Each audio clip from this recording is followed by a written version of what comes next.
This is how to pay with Revolut. If you haven't already, make sure to go to the App Store and update and install Revolut. Once it's finished installing, we're going to open up the app. Now, as soon as you open it up, in order to send money, in order to pay with Revolut, we're going to have to add money. We see this add money option. We're going to press that. Once you've gone through the steps of linking your bank account and adding some money into your account, we're going to go to the bottom and press transfer. We're going to go to search up here. Press this. Now, the person that we want to pay, we have to find out what their phone number is or their email, or the easiest, what their rev tag is. And how you find out what your rev tag is, we're going to hit this little QR code option in the search. We're going to go over to my code in the bottom, and your username is going to be at the top below your actual name right there. Once we find out what their rev tag is or their phone number or email, who we want to pay, we're going to type in the search bar and press their name.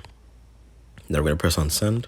Now, as soon as we hit send, we're going to see this option here to enter a dollar amount into the top that we want to send to this person. So once we type in that amount, we can press send, and that money will be sent to that person.